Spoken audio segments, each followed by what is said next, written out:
na kilalang bilang Heart of Everlasting Vision, namamangha si Kenagi sa pananaw ng hardin doon. Ipinaliwanag ni Yona, dahil hindi siya madalas makita, karaniwang may hadlang sa lugar upang magkaroon siya ng sariling espasyo. Walang naistorbo si Kenagi. Nagtanong si Kenagi kung kilala ba niya ang lahat ng mga tagapagtatag, kaya nagsimula si Yo na magkwento ng kanyang istorya.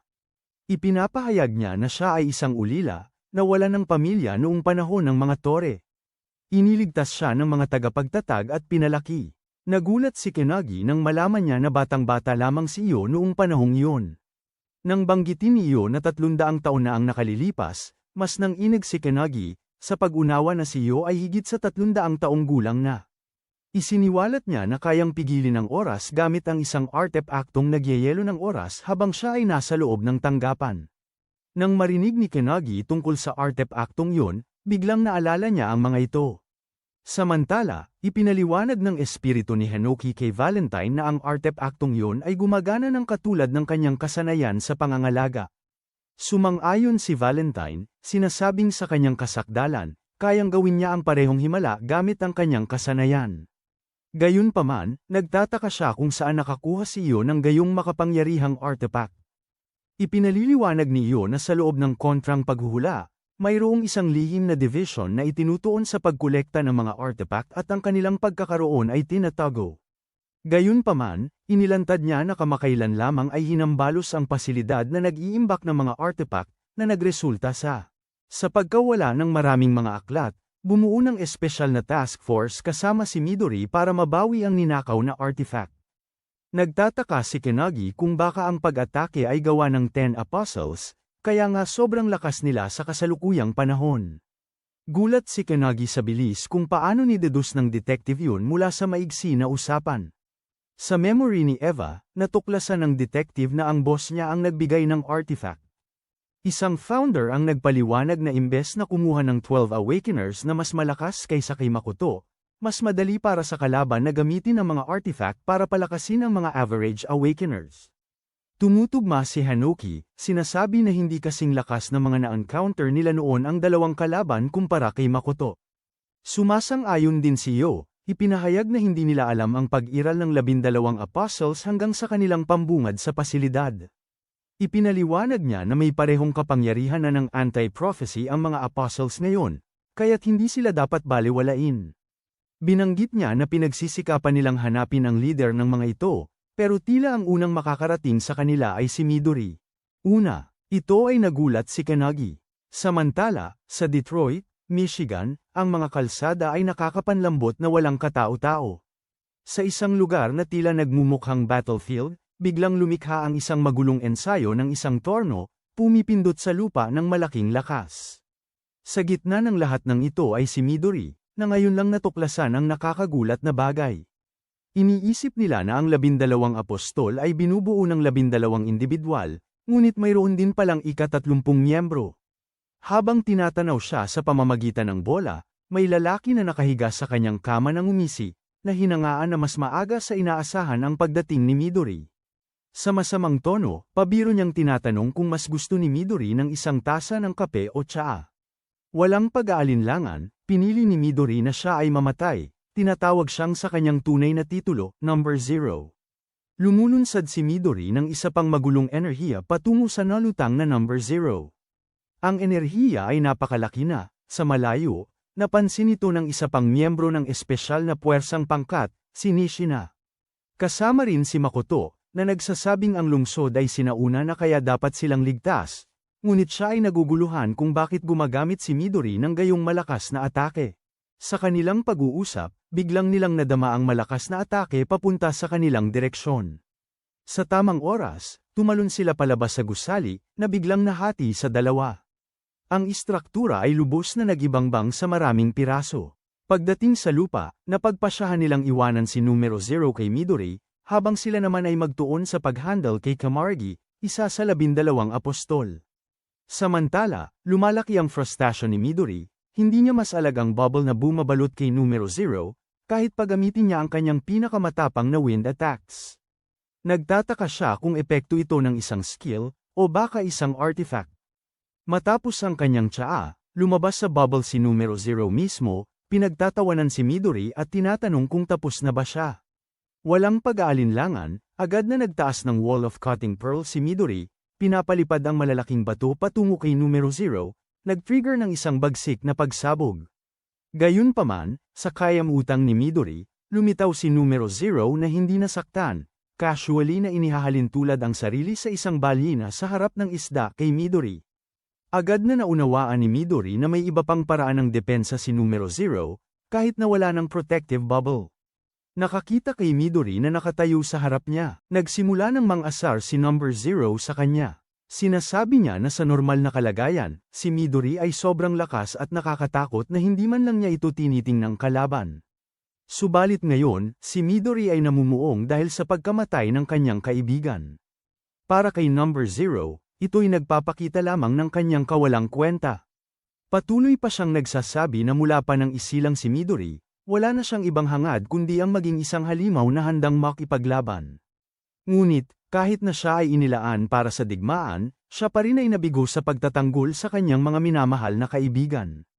Ang mga salitang ito ang nagpalabas ng malalim na galit sa puso ni Midori. Galit na galit, biglang sumugod si Midori kay number 0 ng lakas na umaapaw, ang kanyang mga mata ay nagliliyab ng masasamang intensyon habang bumabalik sa kanyang isipan ang mga alaala ng nakaraan, alaala ng kung ano ang nangyari 23 taon na ang nakalipas. Sa panahong yon, sa malalim na bundok, si Shinonome, isang miyembro ng espesyal na puwersa, ay nanatiling nagugulat, tinitigan ang pagnininggas na enerhiya na umaagos mula sa isang malaking crater. Sumisigaw siya sa di paniniwala, natuklasan niya na ito na lang ang natira sa lumang mansyon ng pamilya Midori. Naroon din si Superintendent I.O., nakakita sa mga labi ng pighati at destruksyon. Sa gitna ng pagkasira ng mansyon, may isang bagay na naglalabas ng napakalaking dami ng enerhiya. Habang lumalapit siya, napagtanto niya ang pinagmulan nito. Isang sanggol na naglalabas ng napakalakas na aura. Ang lakas ng enerhiya ang nagpapaniwala sa kanila na ang buong trahedya ay dulot ng kapanganakan ng sanggol na ito. Walang pag-aatubili, tinakbo ni Superintendent I.O. patungo sa sanggol, tinatagusan ang maraming sugat sa kanyang katawan dahil sa sobrang pressure ng enerhiya sa paligid nito. Sa kabila ng sakit, itinulak niya ang sarili hanggang sa makarating siya sa bata. Pinagbuhat niya ng maingat ang sanggol, sinalitaan ng mga salitang pampalubag loob, itinatag niya na okay na ang lahat ngayon. Naramdaman ng sanggol ang init ng yakap ni I.O., unti-unting tumitigil sa pag-iyak. Bilang resulta, unti-unting nawawala ang marahas na pagsabog ng hangin sa paligid nila, na nagpapakita kay I.O., may mga pasa at duguan man, ngunit mariing hawak ang bata sa kanyang bisig. Ipinaalam niya na itataguyod ng anti-prophecy ang batang ito. Makalipas ang 9 na taon, ibinigay ang pangalang Midori sa sanggol. Si Midori, ngayoy isang binatang lalaki, ay nag-aayos na ng pag-alis mula sa pasilidad. Sinusubukan siyang pigilan ng guro na ang pangalan ay Hanoki Hiyarado, kasama ang 12 taong gulang na si Ikika. Babala sa kanya na huwag magdulot ng anumang gulo. Binabalaan ng lalaki si Midori na kung itutuloy niya ito, hahantingin siya ng antay-pangako. Hindi tinatabla ng takot, sumasang-ayon si Midori, ngunit habang lumalayo ang amo, sinasabi niya ng palaisipan na ito nga ang dahilan kung bakit pinabuhay niya si Midori. Si Ikika, na nakatayo malapit, nararamdaman ng tensyon sa hangin ngunit biglang nagsisimulang tumawa. Nainis ang amo, nagtatanong kung bakit niya ginagawa iyon. Si Midori ay laging napakalakas, nagbubura ng bawat record at iniisip na lahat ay mahina kumpara sa kanya. Ngunit isang araw, nakilala niya si Makoto, na walang pribilehiyo lang itinatapon ang isang pirasong kahoy patungo sa kanya at nagtatanong kung gusto niyang maging kasama niya sa pagsasanay. Labo ang naramdaman ni Midori, ngunit simpleng ngumiti lang si Makoto at inalok ang kanyang sandata sa pag-imbita. Sa panahon na yon, pareho lamang ang edad ni Makoto at Midori. Dito nagsimula ang kanilang pagsasanay, ngunit hindi kayang talunin ni Midori si Makoto sa labanan. Iyon ay nakakainis para sa kanya, ngunit patuloy niya itong sinubukan, palagi namang hinihiling kay Makoto na makipaglaban muli. Gusto ni Makoto na matuto si Midori ng leksyon, kaya lumalaban ito ulit, at ganun pa rin ang resulta. Si Midori ang natatalo, nainis, sumigaw siya, humihingi ng. Alam niya kung bakit hindi siya nananalo kahit pinag-iinitan niya. Sinabi ni Nishina, na kasalukuyan din sa lugar, na ang dahilan ay masyadong malakas si Midori, kaya siguro. Hindi maintindihan ni Midori kung ano ang ibig sabihin nito, dahil palagi siyang natatalo kay Makoto. May nagsabi mula sa labas na maganda nga daw ito para kay Midori. Si Makoto ang nagsalita, na noon ay 14 na taong gulang. Patuloy si Midori sa pagsira ng mga kanyang kahoy habang nakikipaglaban kay Makoto, kaya ipinaliwanag ni Makoto na kahit manalo si Midori, masisira pa rin ang kanyang kahoy sa proseso. Upang ipakita ang punto, ipinakita ni Nishina ang itlog, na nagsabing kapag nagbibigay ng lahat ng lakas ang isang tao, mahirap na hindi masira ang balat ng itlog kapag hawak ito sa gitna ng laban. Labo pa rin kay Midori, kaya kinuha ni Makoto ang itlog at iginapang ito ng buong lakas. Ngunit nagulat siya nang makita niya na kahit ito'y bumagsak sa lupa, hindi nagasgas ang balat ng itlog. Kinuha ni Makoto ang itlog at ipinaliwanag na kailangan lang balansehin ni Midori ang kanyang offensive aura sa aura na nagpoprotekta sa balat, at hindi ito skill, kundi bagay na dumarating sa tamang panahon. Habang ipinaliwanag niya ito, itinapon ni Nishina ang lahat ng itlog sa pader, at kahit na nila ito nataman, ang natural na pagsasali ng enerhiya ay kailangan para protektahan ng itlog, at natutunan ni Midori na yun habang nakikipaglaban. Wala sa kanila ang nababasag. Nagugulat si Midori, nakakakita na walang nasisirang balat ng itlog. Ibinigay ni Makoto ang isang itlog kay Midori at ipinaliwanag na kung gusto niyang manalo laban kay Makoto sa labanan, kailangan niyang ayusin ang kanyang aura. Sa paggawa niyon, kahit na may malakas na aura, hindi niya masasaktan ang mga tao sa paligid niya. Habang umaalis si Makoto, tinawag siya ni Makoto ngunit tinamaan ang itlog sa ulo. Lumingon si Makoto at nakita niyang si Midori ang nagtapon nito, na nais siyang samahan sa pag-iihimot ng aura. Bilang pabalik, hinihiling sa kanya ni Makoto na magpaumanhin sa kanya muna. Binuksan niya ang kahon ng itlog at ginamit ang kanyang kapangyarihan upang ito ay lumipad. Gayunpaman, nang subukan ni Midori ang ganon, lahat ng itlog ay sumabog o nasira sa paligid niya. Gayunpaman, matapos subukan ng ilang beses, nagtagumpay si Midori na lumikha ng butas sa pader gamit ang itlog, at hindi ito nagkasira. Nag-iihimot na sila pareho sa labanan, at ngayong alam na ni Midori kung paano kontrolin ang kanyang aura, maaari silang magpadala ng mga suntok sa isa't isa sa buong araw. Nakakatuwa rin si Nishina at si Makoto at hinihiling nila na labanan sila sa susunod. 4 na taon ang nakalipas, tinanggap si Midori sa espesyal na puwersa ng tungkulin, at umalis si Makoto para sa kanya. Sa kanyang sariling mga pakikisigla, patungo si Midori sa isang hula upang suportahan ang sangay ng Europa, matapos niyang marinig na may isang espesyal na hulang ranggo tinatawag na Pandemonium. Sinuyod ni Midori kung patuloy pa rin bang naghahanap si Makoto ng isang guro para turuan siya. Kinumpirma ni Makoto ito, binigyang alala si Midori ng kanyang mga sinabi tungkol sa pagnanais na siya mismo ang maghanap ng guro. Inilapit ni Makoto ang kanyang kamao, sinasabi na nais niyang tumayo ng patas kasama siya. Ngumiti si Midori habang kinukumpirma ito, pinapaypay ang kanya kamao, ibinunyag na siya ay maghihintay para sa kanya. Pagkatapos, ginagawa ni Midori ang lahat para sa kanyang mga kaibigan. Hanggang sila ay buhay, mayroon si Midori ng determinasyon na ipagpatuloy ang kanyang ginagawa para sa kanilang kapakanan. Nais niya lamang ng kaibigan, ngunit kinuha yun sa kanya ng 13 apostol. Bumalik sa kasalukuyan, inuulit ang lahat, naglakas loob si Midori sa direksyon ng numero 0 na may buong katapangan habang ang lalaki ay nakatayo ng walang paki. Subalit bago pa niya maigawad ang isang suntok, inilabas ni numero 0 ang isang gintong kagamitan at pin-air ito sa harap niya. Ipinakawala nito ang isang galit na buhay na banhan sa lahat, lumilikha ng isang malaking ningning ng araw sa pagitan nila. Opisyal na napansin din ito ng iba pang mga miyembro ng espesyal na puwersa at nagtataka kung si Midori ang may gawa.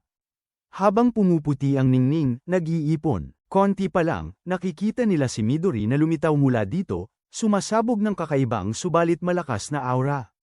Habang nakikita si Midori, tinatanong ni Makoto kung naibabao na ba niya ang numero 0. Ngunit walang sinasabi si Midori. Tumatawag sila sa kanya, ngunit sa kanilang gulat, ipinapahayag ni Midori na hindi niya kilala ang mga ito. Kaagad na pagtanto ni Nishina na may mas masamang nangyari at inaaway si Makoto na umatras. Ngunit huli na dahil may kamay na si Midori sa noo ni Makoto. Dala ang masamang ngiti, ginamit niya ang turbulence spell, lumikha ng malakas na maalon. Pagkatapos maglaho ang tatlong miyembro ng espesyal na puwersa ng Japanese branch, isang espesyal na puwersang pangkat mula sa branch ng Amerika, kasama si Marquis at Ashton, ay ipinadala upang imbestigahan ang bagay. Pagdating, hinawakan ni Ashton ang lupa at napagtanto na sobrang lakas ng enerhiya sa lugar, nagpapahiwatig na ito ang sentro ng isang pagsabog. Namangha si Marquis sa laki ng butas na nilikha ni Midori at naintindihan kung bakit tinawag siya na pinakamalakas na tao sa mundo. Gayunpaman, nalilito siya kung bakit biglang may isang taong kasing lakas ni Midori nang biglang nawala kasama ng kanyang koponan si Ashton. Wala ring paliwanag si Ashton sa pagkawala nila. Dumating ang balita ng pagkawala ni Midori sa tanggapan ng mga Hapones, na nagdulot ng kaguluhan. Sa Everlasting Vision Hut, kinakabahan ang Assistant Superintendent nang marinig ang mga ulat at nahihirapang paniwalaan ang balita. Si Yo, parehong nababahala, nagtatanong kung totoong wala talagang impormasyon sa kinaroroonan ni Midori. Nagtanong siya kay Rin, ang assistant ni Midori, pero pati si Rin ay walang alam, dahil ang artifact na nag-uugnay sa kanila ni Midori ay nasira. Labis na nakakalungkot ang kalagayan para kay Yo. Sa pag-uusap ukol dito, dumating si Kenagi, opisyal ng kumapitan bilang kapitan ng team, at may kapeng kapitan. Medyo nahihiya siya sa kanyang bagong tungkulin, ngunit ibinunyag ng assistant superintendent na ang kanyang pagtaas sa posisyon ay dulot ng rekomendasyon ng lahat ng kasamahang kapitan at mismong ng superintendent. Nakipaglaban pa si Kenagi kay Eva, na nagdulot sa lahat na maniwala na siya lang ang may kakayahan punuan ang puwang na iniwan ni Makoto. Nang lumuhad si Kenagi, naalala niya ang kanyang pangako na lampasan agad ang mga founders at pigilan ang anumang karagdagang pagkamatay. Nagpapasalamat siya sa kanila para sa tiwala at may kasaysayan ng mga tagapagtatag sa likuran niya, may tiwala siyang ipinapahayag na gagawin niya ang kanyang makakaya upang matugunan ang mga asahan ng kontra-pangakalakal. Dahil dito, naging masigla si Yo, sabay sabing lagi niyang pinaniniwalaan na siya ang pinakasadyang kandidato para sa kapitan. Gayunpaman, biglang nagiging seryoso siya at diretsahang nagtatanong tungkol sa isang mahalagang bagay. Ilan na mga araw na ang nakakaraan, si Kenagi, na patuloy na sinusundan ang mga miyembro ng kontra-pangakalakal upang mag-alok sa kanila ng mga pwesto sa kanyang grupo, ngayon ay nasa harap mismo ng superintendent, at tinatanong para sa kanyang opinyon. Parang biglang lumaki ang sitwasyon. Habang nagsasalita ang superintendent, bigla na lang may pinto na lumitaw sa likod ni Yo, na may pagkakaroon ng isang larawang tigre. Ibinagsak si Kenagi ng biglang paglilitaw nito, at habang bumubukas ang pinto, inilalabas ni Yo ang dalawang miyembro ng espesyal na puwersang panggawain, si Nishina at Makoto, parehong lubhang nasugatan. Ibinalita ni Yo na ang dalawa ay kasapi sa parehong espesyal na puwersang panggawain tulad ni Midori, at sila lamang ang nakakaalam ng tunay na nangyari. Nagsimula si Makoto sa pagpapaliwanag na habang nasa Detroit, ang katawan ni Midori ay sinakop ng pinuno ng The 12 Apostles. Ito'y nag-iwan ng lubos na pagkagulat kay Kenagi. Tinuloy ni Makoto ang pagsasalaysay, sinasabing ang kapangyarihan na ginamit upang kontrolin si Midori ay tila katulad ng ginamit noon ni Eva. Iniisip niya na malamang ito ay dulot ng isang artifact, bagaman hindi mahalaga ang detalye ng artifact sa ngayon. Ang mahalaga, diin ni Makoto, ay na si Midori, dating tagapagtanggol ng kanyang mga kaibigan, ay ngayong naging kaaway na ng tao. Ang nakakatakot na katotohanan ito ay bumabasag sa puso ni Kenagi. Idinagdag ni Makoto na kung gaano man kaya ay kinokontra ni Midori ang kontrol, upang magbigay ng oras para makatakas si Nishina at si Makoto. Bago tuluyang masupil, humingi ng tawad si Midori at nagbigay ng huling pakiusap. Hiningi niya kay Kenagi na talunin ang number 0 sa kanyang pangalan. Sa pag-amin nito, si Kenagi ay naiwang walang imik, nalulunod sa bigat ng mga salita ni Midori. Inilagay ng assistant superintendent ang kanyang kamay sa balikat ni Kenagi, ipinaalam ang mataas niyang pangarap para dito. Gayunpaman, ipinapaalala niya kay Kenagi na ang hiniling sa kanya ni Midori ay hindi isang daliang gawain.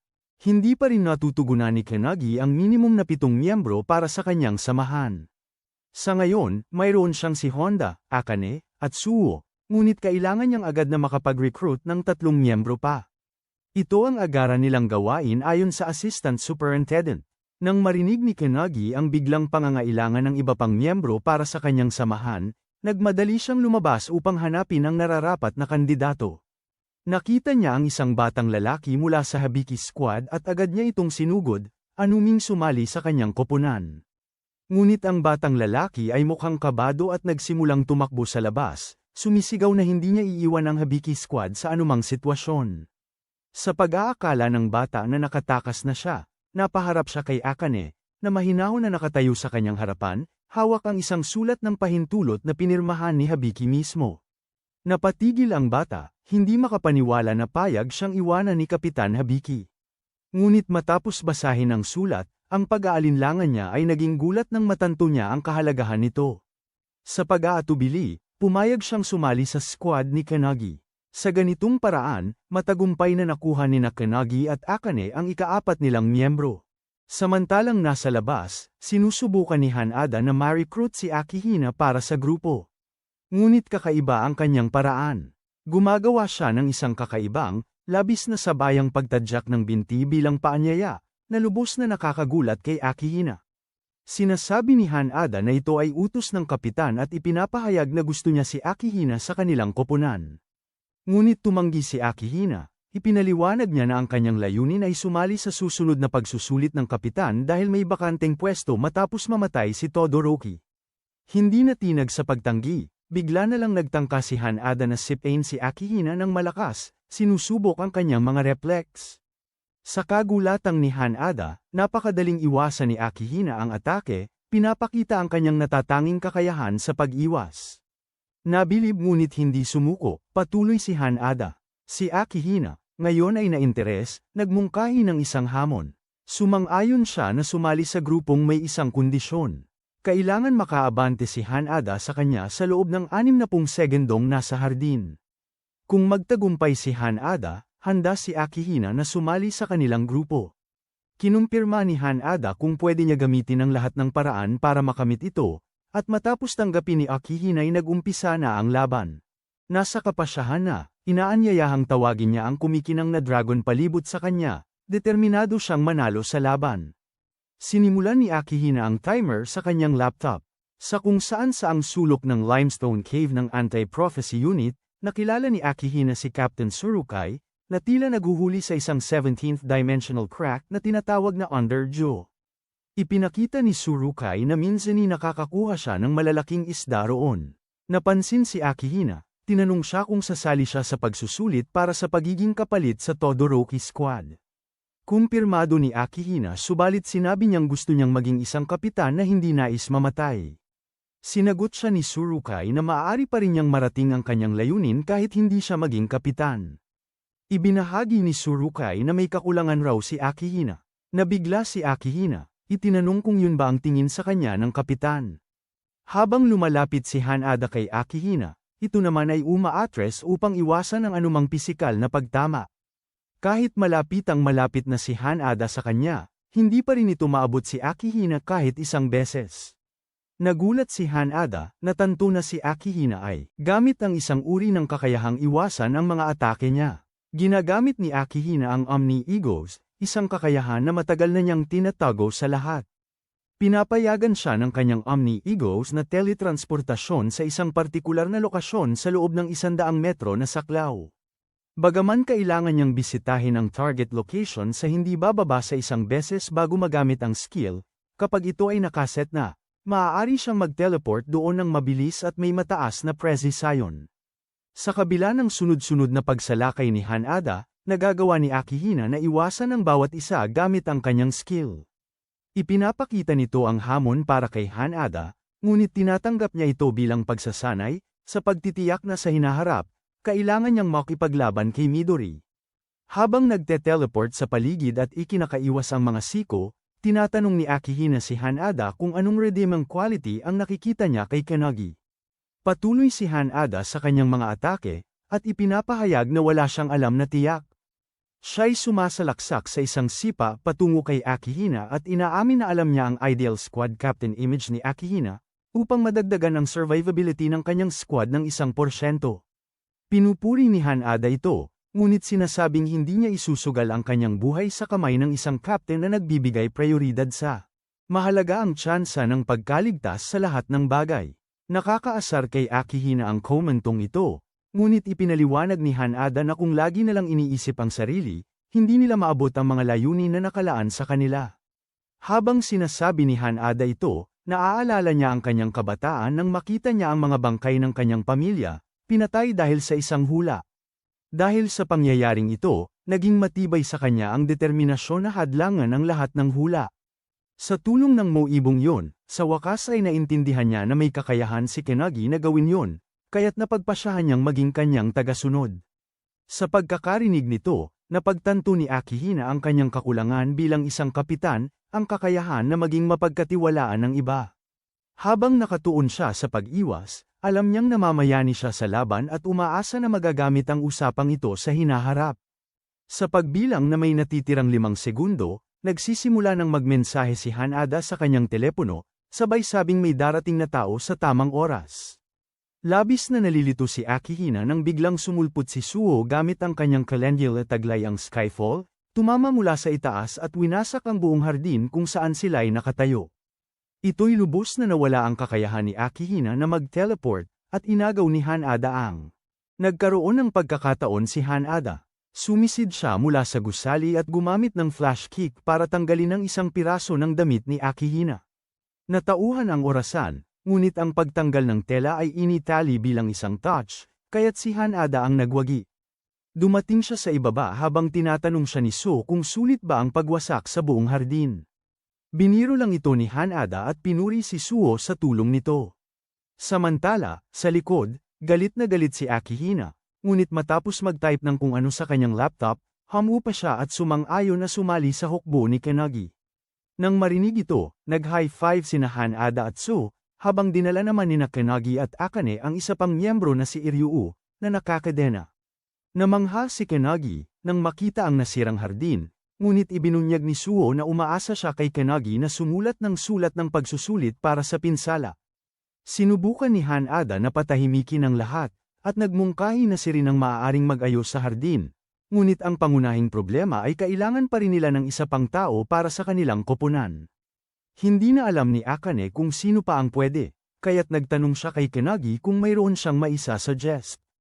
Tinuro ni Kenagi ang mga miyembro ng Special Task Force, sina Ikika, Makado, at Nishina, at ibinunyag. Inakala na niya sila sa kanyang grupo. Mula noong araw na yon, pansamantalang mga kasamahan na sila ni Kenagi at lalaban sila sa kanyang grupo. Sa ibang lugar, sa Bantayang, nagpupulong ang natitirang miyembro ng 12 apostol ng Apocalypse. 5 lang sa kanila ang natitira, pero tiwala sila dahil sa kanila ang pinakamalakas na sandata sa mundo, ang katawan ni Midori. Para sa kanila, tila isang hakbang na lang sila sa pagkalipol ng unit kontra sa salaysay. Kinukumbinsi sila ng numero 0 na ang lahat ng kanilang ginagawa ay para sa pag-usbong ng salaysay sa mundo. Sa loob ng silid ng pananaliksik sa salaysay kontra salaysay, tinanong ng Assistant Superintendent ang direktor kung nakakuha na siya ng hinihingi. Kinumpirma ng direktor at ibinunyag na ang Aklat ng Kasamaan, dating pag-aari ng 12 apostol, ay isang libro lamang na pinaghiwa-hiwalay. Base sa 8 aklat na dala ni Midori, natukoy nila na ang kamakailang pangyayari ay bahagi ng salaysay, partikular sa isang espesyal na antas na tinatawag na Bhagavad Gita. Ayon sa kanya, para mapuksa ang mundo, kailangan ng 12 apostol ang kapangyarihan ni Midori, na sapat na. Samantala, sa ibabaw ng dagat, si Midori at si Hajime, isang miyembro ng 12 apostol, ay lumilipad patungo sa isang hindi kilalang destinasyon.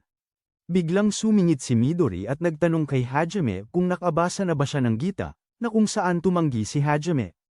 Ipinaliwanag ni Midori na ito ay isa sa mga banal na aklat ng Hindu, na pinapalakas na dapat punan ng tao ang kanilang mga tungkulin nang may walang pag-iimbot.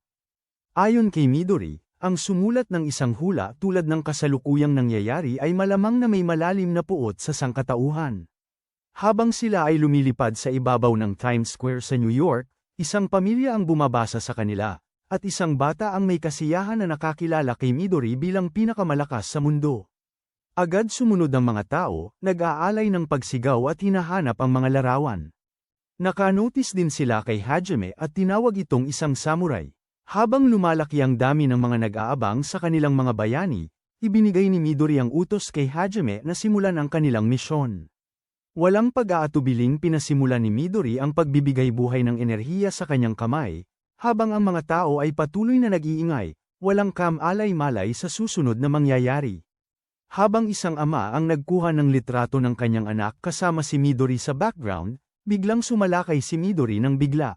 Sumabog ang enerhiya sa langit, nagtanggal ng buong kalawakan.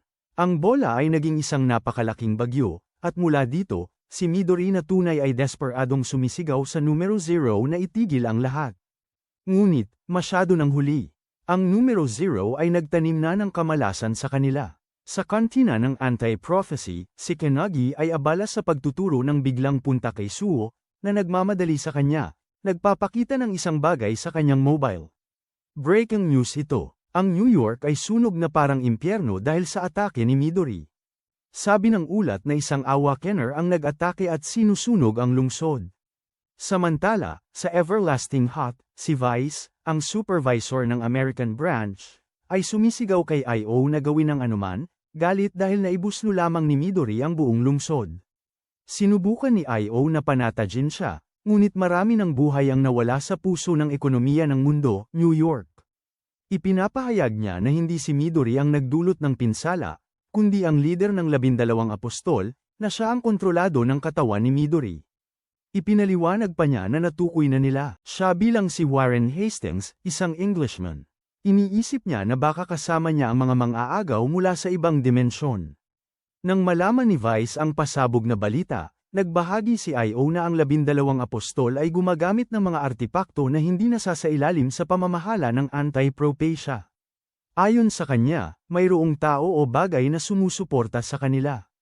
Kahit na narinig na niya ang paliwanag ni I.O., iginiit pa rin ni Vice na ang responsibilidad ay nasa kay I.O. pa rin, dahil ang lalaking sum iron ng buong lungsod ay mula sa kanilang espesyal na puwersa. Binalaan niya si I.O. na iniisip na rin ng White House na gumamit ng nuclear weapons laban kay Midori. Gayunpaman, alam ni Vice na kahit ang nuclear weapons ay walang epekto kay Midori at tinanong si I.O. kung ano ang plano niya. Sa kantina, tinanong ni Kenagi si Suo kung natapos na niya ang leksyon 15 kasama ng iba.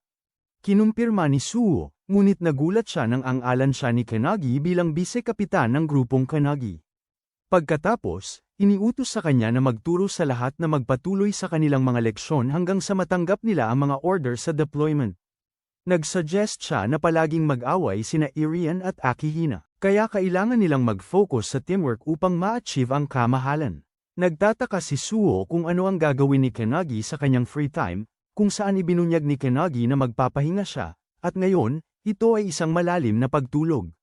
Pinag-utos niya si Suo na huwag papayag ang gisingin siya ng sinuman, at dahil ito ay utos ni Kenagi, tinanggap ni Suo ang utos, na nagtitiwala sa kanya.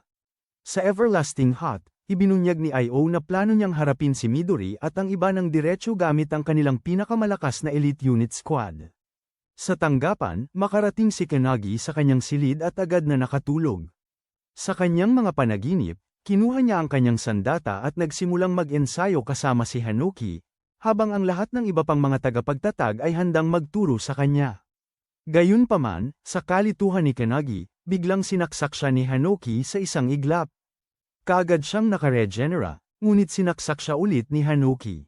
Paalala ni Hanuki kay Kenagi na siya ang nagsabing huwag magpigil sa pag-ensayo, kaya ngayon, kakainin niya siya. Sa pagkasabi nito, tumakbo siya patungo kay Kenagi ng buong lakas. Sinubukan ng isa pang tagapagtatag na makialam, ngunit sinupalpal sila ni Wontak at Mage. Nag-aaway ang iba pang tagapagtatag habang ang pagsasanay ng karampatang salita ay maaaring mangailangan ng napakalalim na paraan, madalas nang namamatay si Kenagi, at tila malapit nang maglaho ang kanyang kaluluwa. Gayunpaman, lahat sila ay nauunawaan na si Midori ang pinakamatinding magising sa panahong ito, at wala ng pag-asa ang kasalukuyang Kenagi laban sa kanya. Maaaring ito ay isang desperadong paraan ng pagsasanay, ngunit ito lamang ang tanging daan patungo sa tagumpay. Paalala ng nanguna noon ang maaaring may hangganan pa rin sa kaya ni Kenagi, ngunit pinapawi ito ng alchemist, sinasabi na walang dapat ay pangamba. Hindi fragile si Kenagi. Ang mage, na natutunghayan si Kenagi na patuloy na hinihiwa, ay nananampalataya pa rin na magtatagumpay ito. Humihingi ng paumanhin si Kenagi kay Hanuki, na nadarama ang mabigat na presyon habang nakatayo sa harapan nito. Para bang inihagis siya sa gitna ng isang malakas na bagyo sa tuktok ng isang nalalamig na bundok. Pagkatapos huminga ng malalim, nagtayo si Kanagi laban kay Hanoki muli, subalit agad siyang hinati sa dalawa. Ngunit, sa kanyang pagkagulat, nagawa niyang putulin ang isang buhok mula sa ulo ni Hanoki. Noon, hindi man lang niya maabot ang isa't isa, ngunit ngayon ay nagawa na niya. Kahit na maraming beses nang pinatay, si Kanagi ay patuloy na determinado na maging mas matatag. Siya ay bumabangon ulit at ulit. Samantala sa Mumbai, sa pintuan ng India, si Aradib ng Indian branch ng Anti-Prophecy Special Task Force ay nag-excite nang makita si Midori doon. Sinasabi niya kay Midori na kung wala siya, ang Special Rank Prophecy Blazing Fire Boss ay magiging abo ang Mumbai. Ngumingiti siya habang tinatanong kung sa kabila ng kanilang dating pagprotekta sa lungsod, pupunta ba si Midori ngayon para sirain ito. Hindi pinansin ni Midori ang kanyang mga salita, sinasabi niya na bagaman ang katawan niya nga ito ay kontrolado ng Makang Aradib, ang number 0 ay tumatawa sa ideya na makukuha pa ni Midori ang kontrol. Upang lalong biruin siya, ipinaparating niya diretso mula sa isip ni Midori ang mga tanawin na ito, ang boses ni Midori, humihingi ng paumanhin at nananawagan kay Aradib na tumakas. Gayunpaman, tumatanggi si Aradib na lumayo. Ito ang kanyang bayan, at handa siyang lumaban hanggang sa kanyang huling hininga. Sa Everlasting Hut, ini-explain ni Eo ang isang siglong digmaan sa pagitan ng sangkatauhan at ng mga nilalang mula sa ibang dimensyon sa Superintendents. Sa panahon ng mga lumikha, ang unang lumitaw ay ang tore, at sinusundan ito ng pagkabasag at mga hula. Sa haba ng kasaysayan ng digmaan, laging mayroong mga tao na nakikipagtulungan sa mga nilalang na ito upang sirain ang mundo. Habang ipinaliwanag niya, isa sa mga assistant, na nanunood ng balita ng pagbagsak ng India, ay nagulat at napagtanto na tila patungo na ngayon ang kaaway patungong Europa. Inaasahan ni Eo ito, ngunit binanggit na mas mainam sana kung diretso na lang sa Japan ang tinungo. Nang tanungin ng assistant kung bakit, ibinunyag niya na dahil sa kamakailan lang kumontrol kay Midori ang numero 0, hindi pa ito lubusang makakontrol sa buong lakas nito. Bukod dito, nasa sitwasyon siya kung saan mas lalong lumalakas habang lumalaban siya. Sa pagkasabi nito, iniutos niya sa assistant na tawagin ang lahat ng kapitan. Pagkatapos, lumapit siya kay Tengen, ang lalaking assistant, at ipinaalam sa kanya na siya rin ay ipapadala sa labanan. Sinagot ni Tengen ito ng joke tungkol sa kung paano lang sila ginagamit sa trabaho sa panahon ng kapayapaan. Ngunit, ang tunay na sorpresa ay nang ipahayag ni Eo na personal siyang makikisali sa laban. Samantalang ang Kanagi Squad ay nasa patrol post nasa huling yugto na ng paghahanda. Sila ang tanging tunay na pag-asa para talunin si Midori, ngunit hanggat hindi pa sila ganap na handa, iniutos ni Eo sa ibang mga grupo na pigilan siya. Si Habiki at ang iba pang mga kapitan ng grupo, visibly tense, nagtanong kung gaano katagal ang paghahanda. Ipinakita ni Eo na, ayon kay Kanagi, kailangan nila ng 2 araw. Pagkatapos ay ibinunyag niya ang kanilang patutunguhan, ang Pacific Ocean, kung saan sila ay magtatangka na pigilan si Midori. Doon, nagtitipon ng buong Japanese branch ng Anti-Prophecy, nag-aayos para sa laban.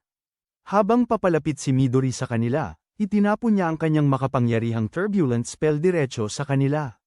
Subalit ito ay naantala ng depensibong spell ni Eo. Kitang-kita ang pagtataka sa mukha ni Midori habang mariin ang titig, habang si Eo ay ngumisi at inaasar na huwag siyang maliitin. Minsan noong mga sandaling patungo sa karagatan para labanan si Midori, tumakbo si Hasagi kasama ang kanyang mga kasamahan sa kanyang kapitan, nananawagan na samahan sila sa harapin ng pinuno ng 12 Apostles. Tinanggihan ng kapitan, ngunit si Hasagi, pahaw sa luha, ipinagkakatiwala na kahit hindi sila makakagawa ng. Sa kabila ng kanilang epekto, maaaring magsilbing mga kalasag ang mga ito upang protektahan ang mga kapitan. Ang kapitan, kasama ang iba, lumilingon sa kanila at nagtatanong kung nauunawaan nila kung bakit pumili ang mga kapitan na makilahok sa isang laban na tila walang kabuluhang ito. Ipinaliwanag niya na kahit alam nilang hindi sila makakabalik, dahil sa pagkakaiba ng kanilang kapangyarihan, nananatili pa rin silang umaasa na mabubuhay at magpapatuloy ang laban ng kanilang mga kasama. Nagtitiwala ang mga kapitan sa kanilang mga kasama, naniniwala sila na kanilang dadalhin ang responsibilidad sa pagprotekta sa mundo. Matapos sabihin ito, umalis ang mga kapitan, iniwan ang kanilang mga kasama. Habang ang ilan ay umiiyak, may iba namang nagpapatibay ng kanilang desisyon, determinadong protektahan ang Kanagi Squad hanggang sa matapos ang kanilang paghahanda. Kahit puno ng lungkot ang kanilang mga mata, alam nilang kailangang kumilos sila sa halip na lamang umiyak, at kailangang kumilos sila ng mabilis. Ang mga kapitan ng grupo, kasama ang mga tagapamahala at mga assistant, napadpad sa karagatan, kung saan sila ngayon ay harap-harapan kay Midori. Habang si Ao ay walang kahirap-hirap na humaharang sa mapanghimagsik na sumpa ni Midori, namangha ang ibang kapitan sa kanyang napakalaking kapangyarihan. Nasorpresa rin si Midori sa hindi niya kilalang kakayahan. Ang number 0, sa pamamagitan ng pagbabasa sa mga alaala ni Midori, nakikilala si Ao bilang tagapamahala ng Anti-Prophecy, isang ina-figure kay Midori, na palaging nagtatago ng tunay niyang lakas. Si Ao, nakatayo sa harapan nila, nagpapahayag na ito ang unang pagkakataon sa loob ng 100 taon na ginamit niya ang kanyang mga kakayahan sa digmaan.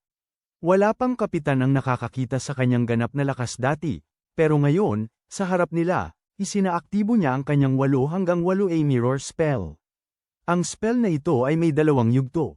Ang unang yugto ay nagbibigay kay Ao ng kakayahang ganap na mabura ang anumang kakayahan basta maunawaan niya ang mga epekto nito, nagbibigay sa kanya ng defense rate na 100%. Ang likas na kalakasan ng kakayahang ito ay direktang kontra sa Saipan, na perpektong sumasabay sa mataas na kasanayan ng isang manggagamot sa pagsusuri. Walang oras na nasayang, sumunod si Midori sa kanyang mabagsik at malakas na turbulent spell, pinalabas ang isang saraos ng malakas na mga buhawi patungo kay Ao.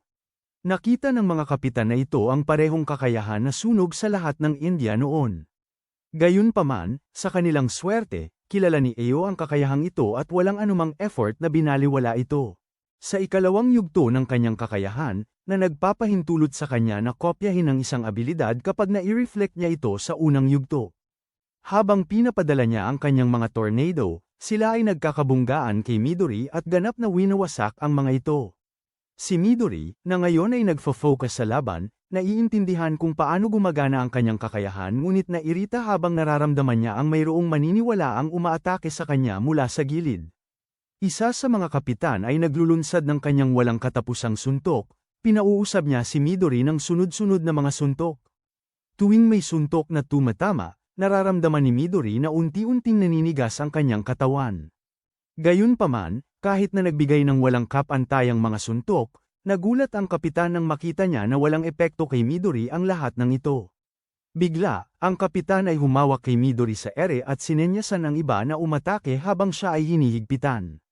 Si Hibiki agad na nag-activate ng kanyang sound visualization release, habang sinundan ng iba pang mga kapitan ang kanilang mga malalakas na kakayahang sumuntok kay Midori ng sabay-sabay.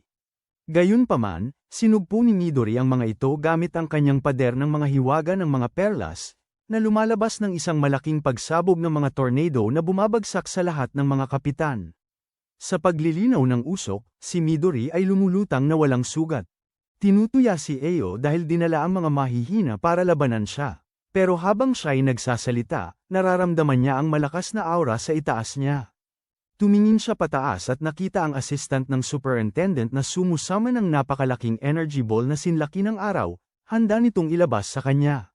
Kaagad na napagtanto ni Midori na lumalakas ang kakayahan na ito habang mas matagal itong ikinakarga. Habang sinusubukan niyang magtawag ng kanyang sariling energy ball upang labanan ito, ginamit ng babae ang kanyang spell ng alipin, isinakal ang kanyang kamay. Stunned si Midori, hindi niya inaasahan na may Warp Awakener sila. Ngayong nakapiit na sa mga kadena, hindi siya makapagdala ng kanyang mga spell. Samantalang ang lalaking assistant ay natapos ng mag-channel at binato ang napakalaking mabangis na bola ng apoy patungo sa hindi makagalaw na si Midori. Nakakita si Midori ng atake na papalapit, napagtanto niya na hindi niya ito maiiwasan. Gayunpaman, kung ilalabas niya ang kanyang pinakamalakas na atake na nakabatay sa hangin sa huling sandali, baka maibsan niya ang epekto nito. Pero habang inaayos niya ang plano, napansin niya ang isa pang katulad na fireball na galing sa kabilang dako, nilikha ni Ao gamit ang kanyang mirror spell. Nagbanggaan ang 2 bola ng apoy, sumabog sa isang malupit na pagsabog, sinakmal si Midori ng pagsabog ng apoy.